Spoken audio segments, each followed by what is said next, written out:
Today I'm going to show you how I trim my signature low-maintenance power beard. I love this beard trim method as it will set you up for the perfect foundation to grow your beard for many weeks with no hassle, and as you grow out your beard it'll look more and more powerful.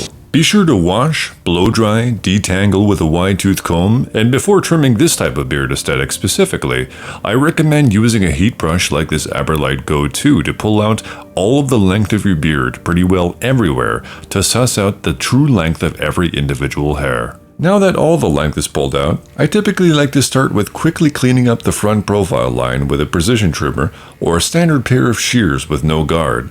All products in this video will be in the description.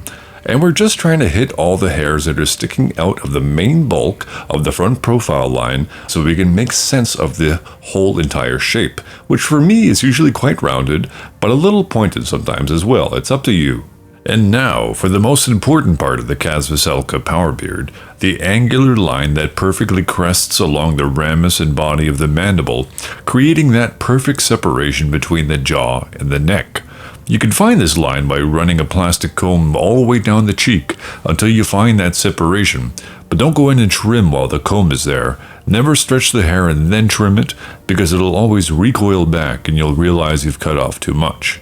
Just visualize that line as to where that comb was, and I find it's better to carve it with some beard scissors or even high quality mustache scissors like Tweezerman scissors. I tend to do the bigger cuts with scissors, and then comb down to see if I've missed anything, and then clean it all up with mustache scissors, and this process applies to the rest of the trim.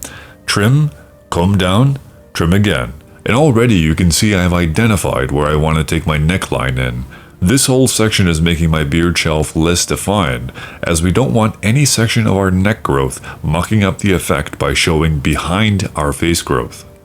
But before we do that, let's do the other cheek first. Find that line, snip it in, comb it down, and clean it up as needed.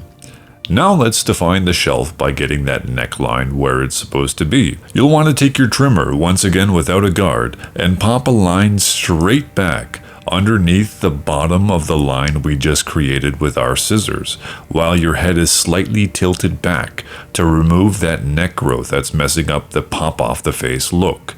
And then you'll also want to tilt your head down, which will help you see a bunch of the hairs on the top layer of your beard that are just floating and taking away from the beard clarity.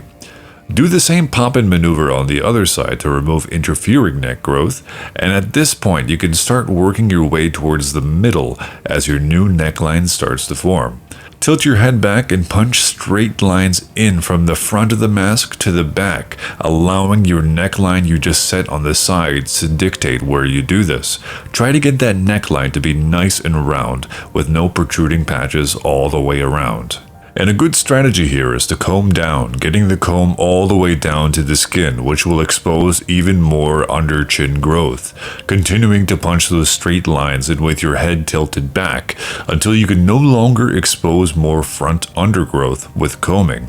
It's at this point where I actually like to re-straighten my beard with a heat brush to really suss out the true length of every single hair and make sure that I've gotten everything.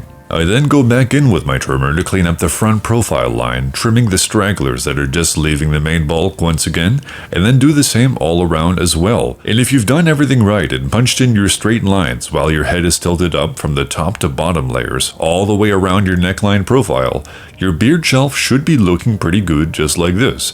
No neck hair or front chin growth hair sticking out. And now for the corners. I do this weird trick where I kind of yank the hair down, let go of it, and then just respect that angular line that I've created, cutting away at the bottom side of the corner little by little.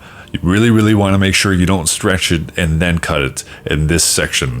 This bulk of hair will pop up way too high and you'll pretty much ruin your entire cut, unfortunately.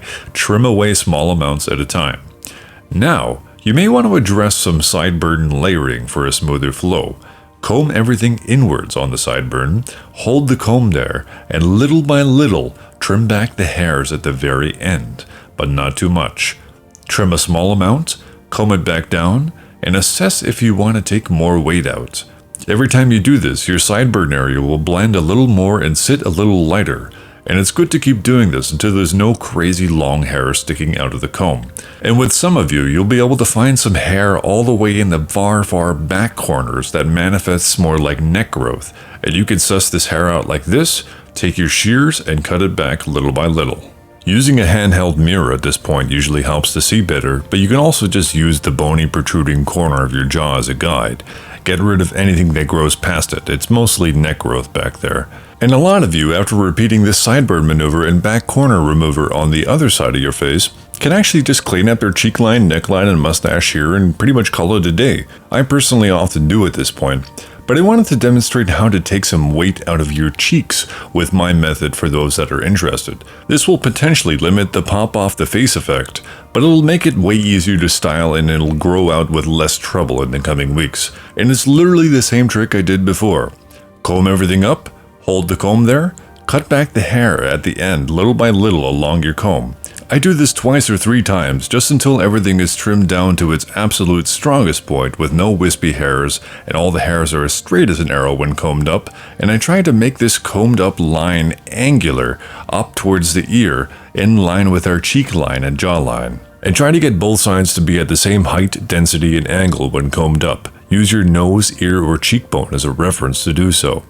And of course, during this trim, if you see any wild flyaways that are just standing up after straightening twice, trim those back with your mustache scissors.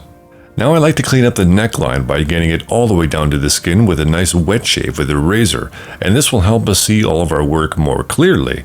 And I noticed after doing this that I had a bit more cleanup work to do in this downwards head tilt position. Getting rid of these wispy hairs on the top layer is going to make your trim look so much better and blended. Now I tend to clean up my mustache. I'm just cleaning up the ends a bit, and if you have a mustache that you want to emphasize, one of my favorite tips is trimming back your connectors. Your connector hair tends to sprout from the corner of your lip as opposed to originating from your top lip, and will often appear lighter or have a bit of a different texture. If you separate these two regions and trim back this non-mustache hair from the corner of your lip, your mustache will gain a more pop-off-the-face effect. And the last thing I like to do with my mustache is just trim some of the flyaways and do a bit of a quality of life cut on the inside to make eating easier. Now I tend to clean up my cheek line with the end single blade of my razor. I go for a more rounded shape, and I often don't try to make it too sharp or defiant.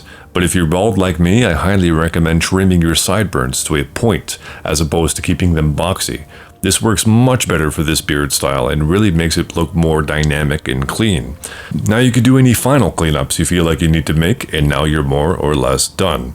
And that is the tutorial. This is my preferable way to trim my beard, and I really hope it works for you too. Kaz from Aberlight, out.